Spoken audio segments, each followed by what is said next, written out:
You know, and we all have our 15 minutes of fame, and I'd like to take a couple of my 15 minutes to talk about the rights and the wrongs in the world of professional wrestling. And it is for the WWE Championship. This match is for the ECW World Heavyweight Championship. The World Heavyweight Championship. The match and new NWA Heavyweight Champion. We appreciate you guys coming out and taking your time to support women's wrestling in America. This match is for the AWA World Heavyweight Wrestling Championship. Okay, so here we are.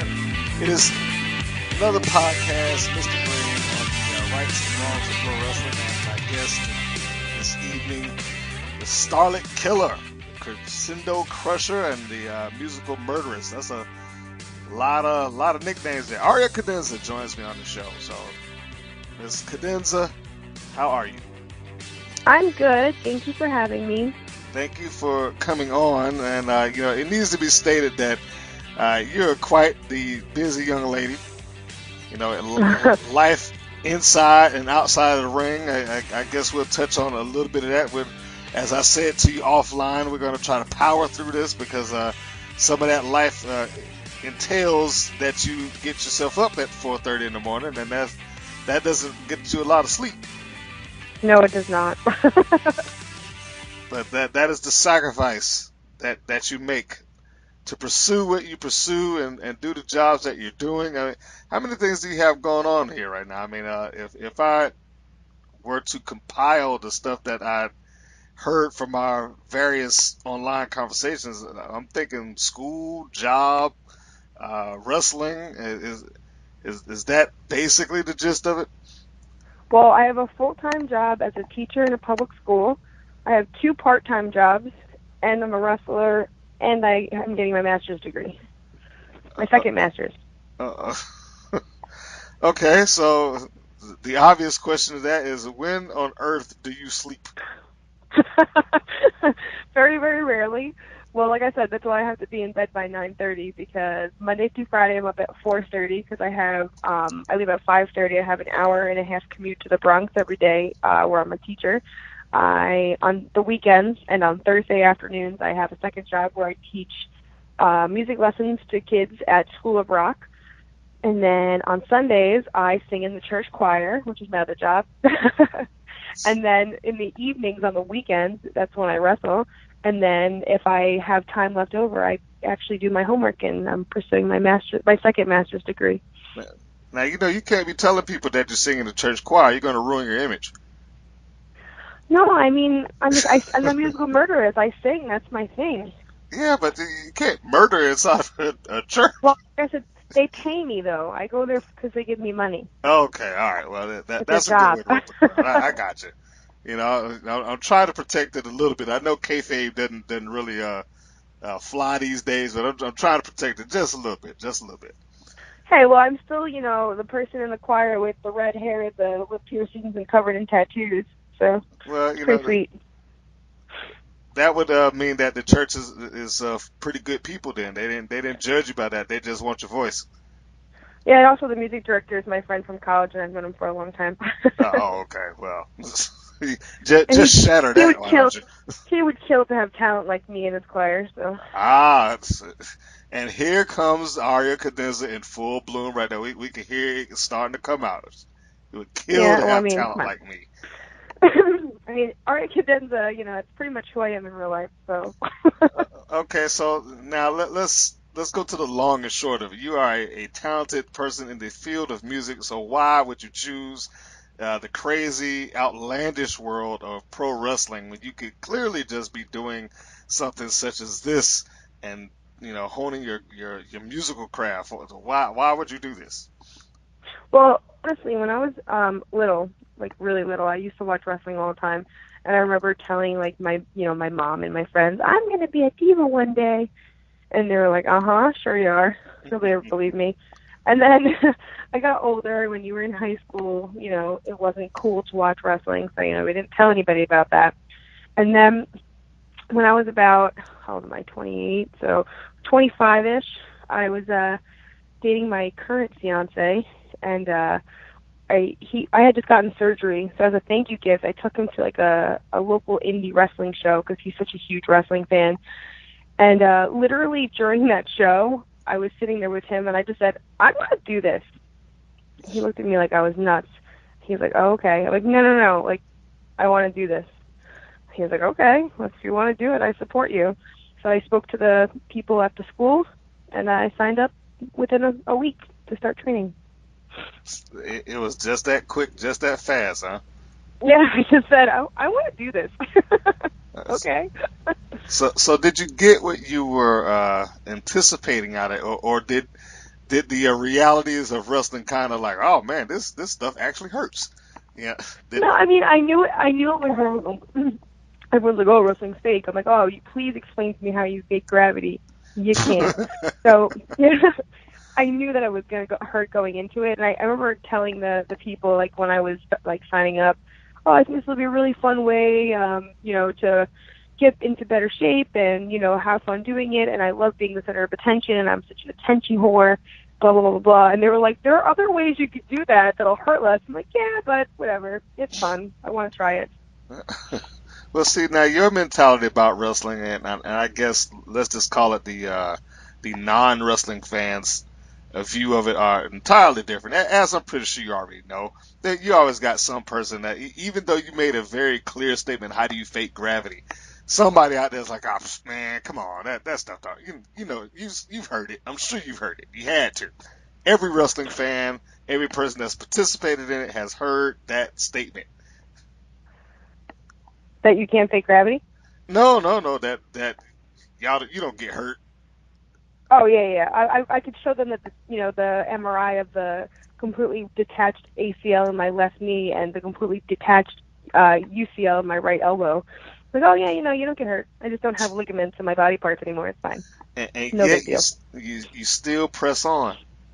Oh yeah, I'm actually really awful because I'm supposed to get surgery for my knee, and I'm like, Oh, no.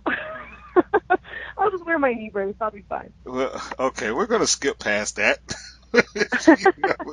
I'm gonna move on to the next question because I don't want to, friends of yours be like, "Well, are you crazy?" I don't want them to start with that. So we'll just go to the next thing here. Judging by the matches I've seen with you so far, you're basically a heel. Oh yeah, I've actually only worked face once ever Really? in the three years that I've been wrestling. It doesn't really work.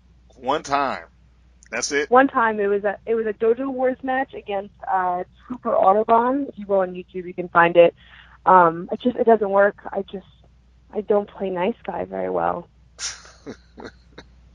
Okay. I think it's because I'm really in real life a bitch. Like I am. I at least you can't admit do it. No, yeah, absolutely, 100%. I'm definitely a bitch, and I get what I want, and I get my way, and when I don't, I have temper tantrums. So it's literally me, 100%. Ah, okay.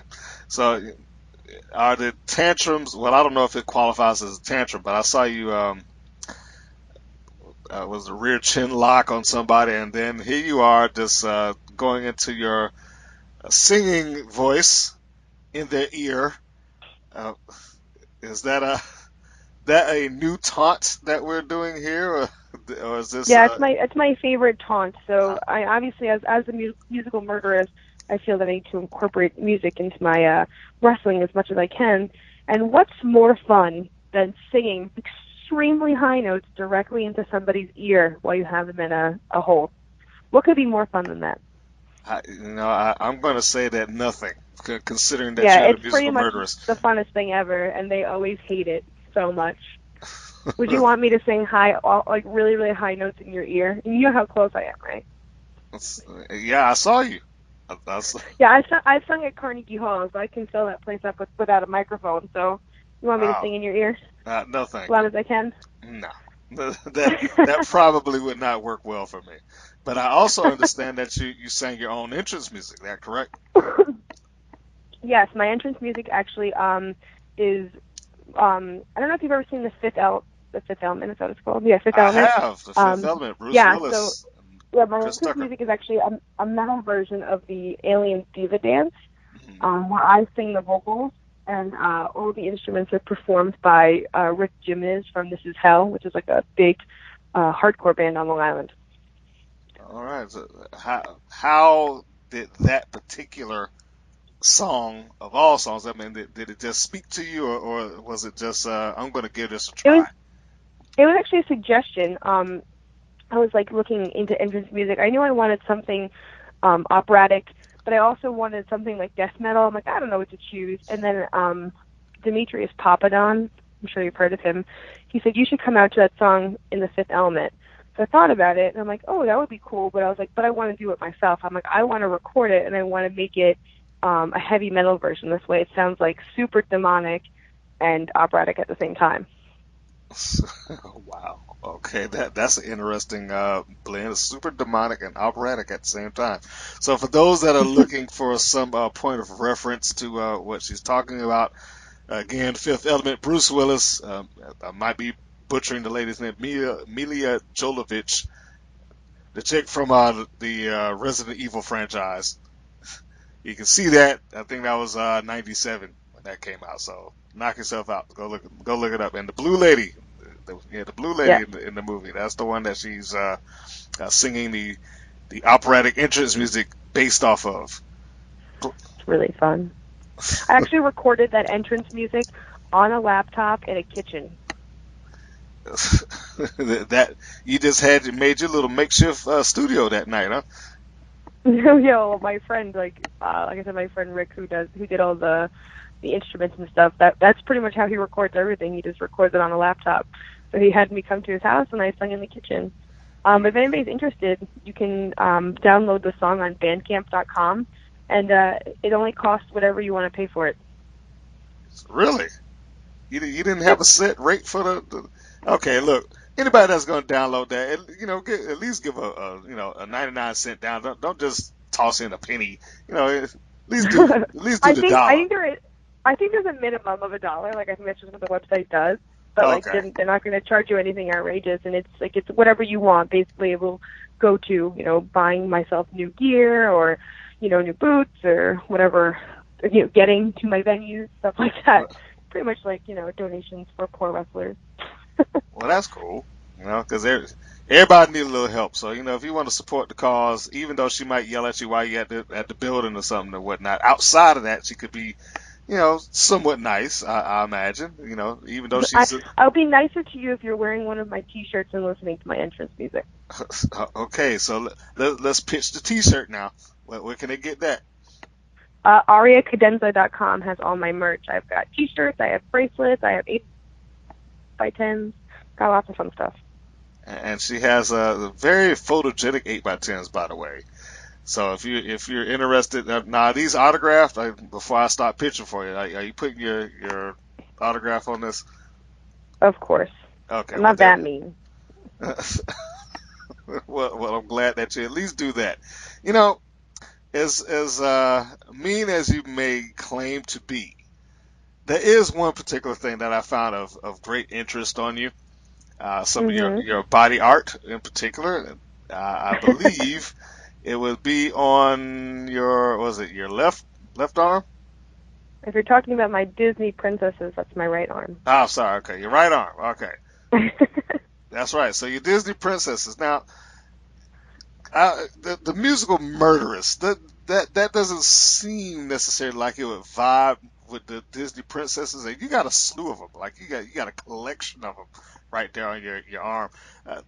Where are you a Disney fan or whatever the case may be, or are you just a princess at heart? Fan is kind of an understatement. Oh, when it comes to Disney, I'm more of a lunatic. It's a problem. Actually, I think in this last 2 weeks I've spent $250 on Disney paraphernalia. Holy crap. Yeah, it's a problem. But I'm going to Disney next week, so I have kind of an excuse. Ah, okay. Kind of. I needed things to wear in Disney that had Disney on it, so I bought a lot of Disney stuff. But yeah, I'm like a big crazy Disney lunatic. My fiance actually proposed to me in Disney. My engagement ring looks like Cinderella's carriage. We're having an entirely Disney themed wedding, like to the point where every table is going to be a different Disney movie, and we're getting married, like physically getting married with Disney music playing in the background, and then we're going on a Disney cruise and to Disney World for our honeymoon. Well, you go just be Disneyed up. I'm like I said, a lunatic. Uh, And the princesses on my arm is actually the beginning of what will eventually be an entire Disney sleeve. Once I have thousands of dollars to pay for it. Okay. So, what's the next piece of art from Disney that you're envisioning to go underneath the princesses? Just out of curiosity. Yeah, so the top part of the sleeve is the princesses on the inside. I'm sorry, on the outside. On the inside, so right where the princesses are on the other side is going to be the villains. Mm-hmm. And then the bottom of the arm under the princesses is going to be like sidekicks, or like princesses like Olaf and Stitch and Simba, stuff like that. And then the inside of the bottom is going to be Jack and Sally from The Nightmare Before Christmas. Oh, okay. Now, normally I would save this for my particular segment entitled Random Questions, but I'm going to just jump off of the gun right now because we're powering through this interview. As a Disney fan, I'm going to ask you because I'm going to assume you as the expert. In Disney movies, for a while there, they had like the movie that came out in the theater, and then they would always come out with this straight-to-video version of it, a sequel or something like that. Okay, now do Yeah, like those sequels. sequels count? They count, but they're not good. I don't think I've seen any of the sequels because I feel like they'll take away from the original. They count, but they're not good. So whatever addition they add to the story in those straight-to-videos, they don't matter. It didn't happen No, officially. I feel like most of the sequels in general in Disney movies don't matter. Oh, okay.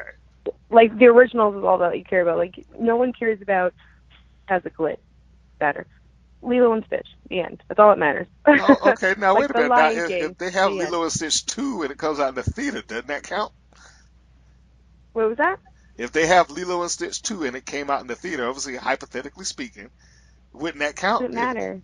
It doesn't? It counts. I guess they all count, but I don't think they matter. Well, we're trying to establish what's canon to the series. Now I'm a personal believer that okay, the straight to video versions doesn't really matter, but if it goes to the theater, it's supposed to count, sequel or not. I don't know. I don't like them. I just like once you start making sequels to cartoons, it's stupid.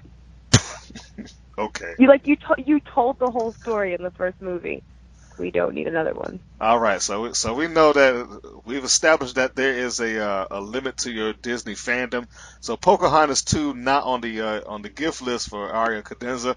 Anybody that's No. listening that want to get her anything, just leave the straight to DVD or straight to video versions alone. Get her the straight up movie. Yeah, exactly. The original, and I want it on Blu-ray. This crappy DVD nonsense. That's right. Sorry, it's habit. Blu-ray. There you go.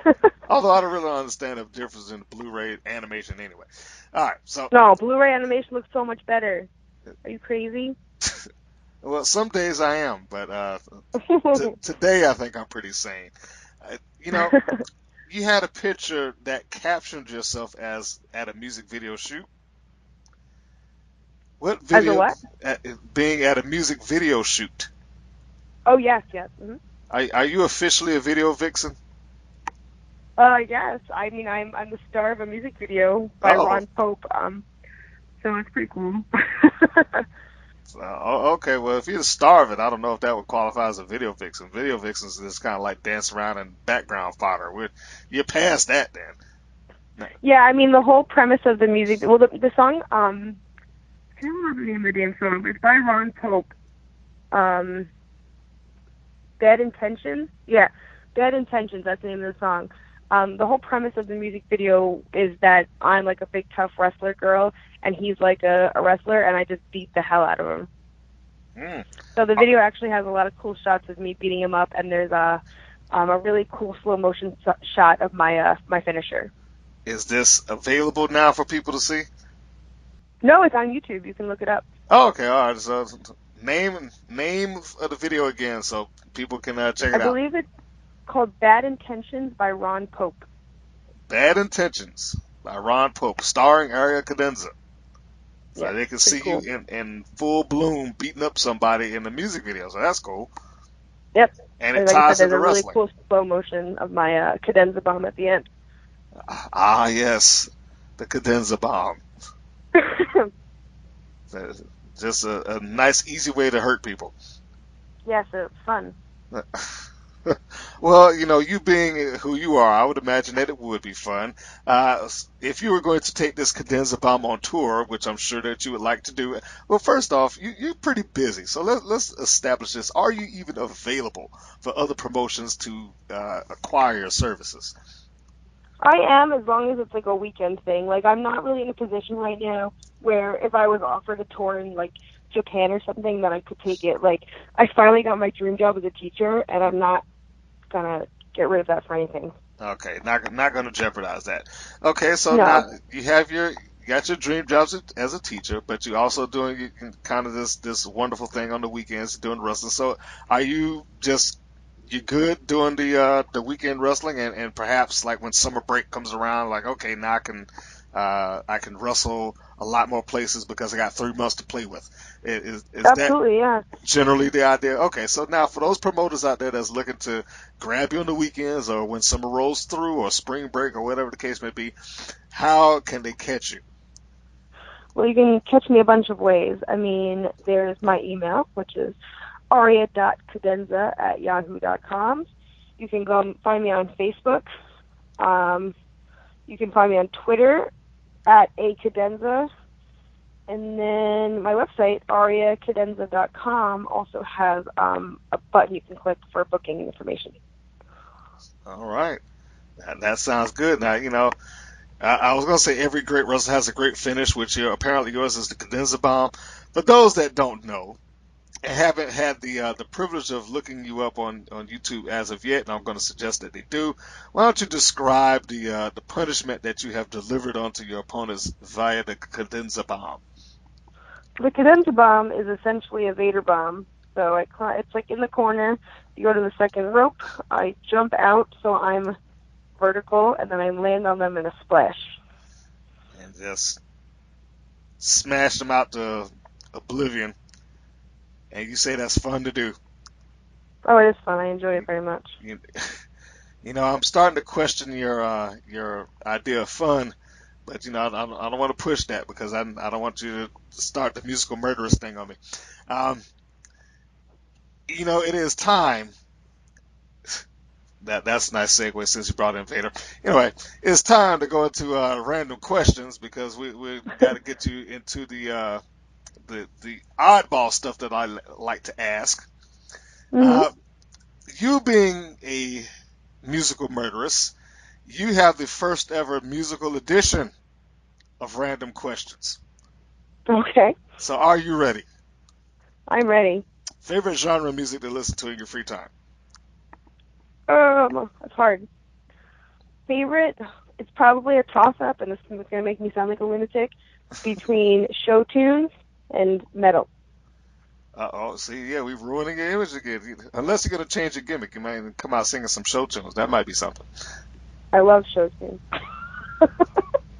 Would you change your gimmick to match that one day? Like, say, hey, come out and start singing some show tunes on the way to the ring. I don't think so, because I just like being mean so much. It's my favorite. Okay. How many strings does a violin usually have? Strings 4. Who is noted for the guitar solo in Stairway to Heaven? Stairway to Heaven, Eric Clapton. The guitar solo? Yeah, Clapton. Okay. Also except Jimmy Page. Sean John Combs is best known for what stage name? Who? I didn't hear you. Sean John Combs. Isn't that P. Diddy or Yes. Puff Daddy or whatever his real name is? We accept all of those. The Italian musical term adagio means what? Adagio means walking tempo. The Or singer, andante means walking. It's not a fast tempo or a slow tempo. It's like a medium tempo. the singer for the 70s British rock quartet changed his name from Frederick Buelsera. What is his stage name? He was the lead I have singer. no idea. Think Bohemian Rhapsody. Oh, I can't hear you. My phone's breaking up again. What was that? I said, think Bohemian Rhapsody. Oh, Queen, Freddie Mercury. There you go. What city's opera house does the Phantom of the Opera prowl? The actual location in the play, or the opera. It's in France. God damn it. Somewhere in France. It's right on the tip of your tongue. The most Is it famous Paris? city. There you go. Is it Paris? Okay. Yay! Look at that. It's the first musical edition of it, and you just breeze through. Well, yeah, music's kind of pretty much my whole life. So. Well, that's why I centered these questions directly around you. Now, you just needed to cash in to help in for the Freddie Mercury question, but other than that, boom, look at you. Yeah, I for some reason didn't realize that they were a quartet of just the four of them. That makes sense though. Yeah, technically they are a quartet. Yep. So yes, you should be proud of yourself for just acing through that. Thank you very much. So now the future for Aria Cadenza as a professional wrestler. What do we have upcoming here? I'm sorry, one more time. I say the future of Aria Cadenza as a professional wrestler. What do we have upcoming here? Or better yet, what would you like to have in your short-term future in the ring? Well, as of right now, my next booking is December 17th with Nikki Adams, and we're doing a cage match. Ooh. I'm pretty stoked about this because this is my first cage match. Stokes, does nerves come into that at all? Oh, no. No? I'm excited. I mean, I went and shot some video around the cage, and I sat there while they were constructing and talked to the guys that were putting the thing up. And I don't know about the cage. They do vary from one location to the next, but the cage I saw was pretty sturdy. And yeah, I mean, I've never done a cage match ever, but and I've actually haven't seen the cage at this location yet. But I'm fairly confident that I'm going to kick Nikki Adams' ass and take the belt from her. Okay, now I'm going to take that particular. I'm going to take that particular clip, and so let's direct this at your opponent right here. So just real quick, what is the extent of this issue that you and Adams have with each other right now? Well, the thing is that we both debuted at Phoenix Pro Wrestling together, and then somehow she distracted me and won the championship, which is nonsense because it should have been mine. I mean, obviously, that shouldn't even be a conversation. I know, right? And then we wrestled again, and then the only reason she won the second time is because some guy came out and distracted me, even though I won already. I won the belt, and some guy came out and started talking to me, and then she rolled me up because he started the match over, like he has the authority to do that. It was ridiculous. It's nonsense. Terrible. So it has now come to this. You two have had a long-running feud, and it has now come to a steel cage. This is the only way that you can sell it. Only way. It's got to be done. And then she's got to get her ass kicked. Okay. Again, because I've already done it twice, but for some reason it didn't count the other two times. Don't get me started. Okay, well, without getting you started, and certainly without crossing the line with you, anything like that, we're just going to ask, officially speaking, because we know the reality of it is that you beat her up. But officially speaking, are you saying that these promotions scored her with Adams with the win? That's what it looks like to me. I think it's all fixed and rigged and ridiculous. Well, see, now that's why you had a steel cage, so that you can remove the political, foul play from their hands, and you can win on your own accord. And I'm assuming that you have a Cadenza bond with her name on it. Oh, you know it. When we're in the cage, we'll be playing by my rules. Well, I don't know what to say for Ms. Adams in this particular case, other than that she may want to watch it back. Now, Nikki, that to the best of your knowledge, does she have any experience in the steel cage? Now, that may play against you if she does. I honestly don't know, but I'm not worried about it. Okay, so we will leave it at that. The next show for you, December 17th, is that correct? December 17th, yes, Phoenix Pro Wrestling in Pennsylvania. All right, so I'm going to assume, for the benefit of those listening, that if they want to find that information, they can go to your Facebook and look that up so they can attend. Absolutely. Are you ladies working main event? Because steel cages usually take some time and effort to put up. I'm assuming if we're not, we're probably semi-main, because I think there's 2 steel cage matches. I think there's a gentleman one and a ladies one. All right. Well, that sounds like a load of fun. Not really for me, but I guess for you and Nikki Adams, that might be a good time slamming each other against a steel cage with no give in it. Yep, I can't wait. Well, I'm glad She's that going to be crawling out of there. Is there? I'm starting to get the impression that you may have something that you might want to tell her.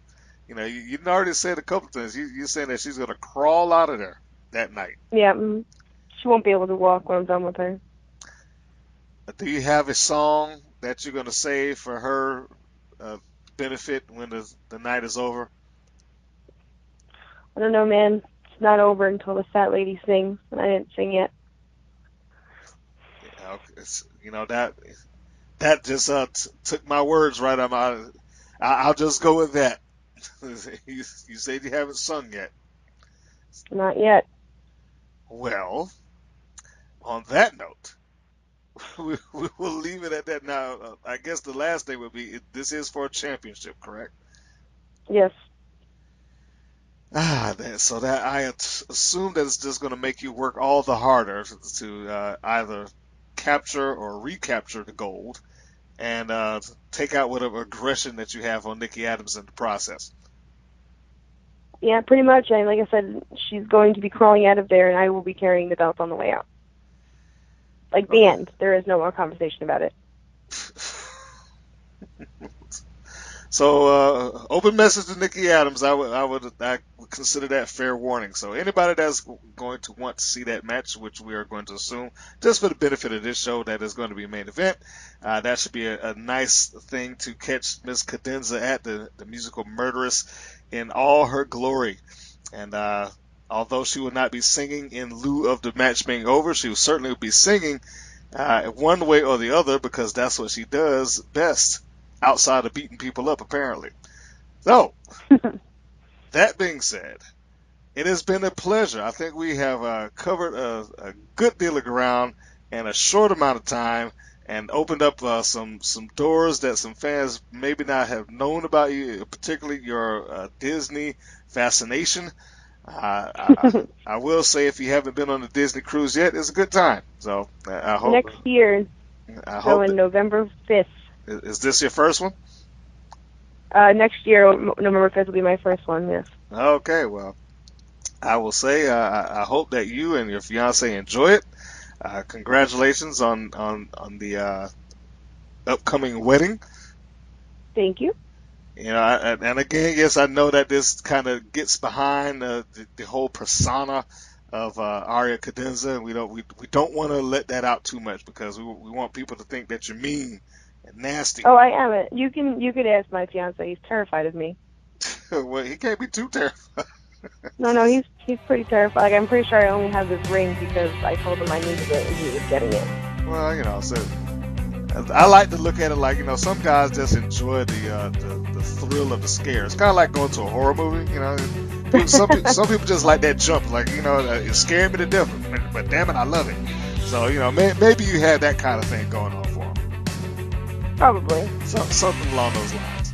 So, for the benefit of you being able to get some sleep, we're going to pull this thing to a close. I want to thank you for your time and coming on to the Rights and Wrongs of Pro Wrestling. And anybody that wants to catch it, go to ariacadenza.com. Yes, ariacadenza.com. Download her music, which you say you can get for at least $1, or Yep, at Bandcamp. At Bandcamp. There's also a link on my website for it. Okay, well, I'm going to find that link. I'm going to attach it onto this this interview, so anybody that's looking to download that, and more specifically, anybody looking to support her, you can go to that and you can get something for your support. You can hear her sing.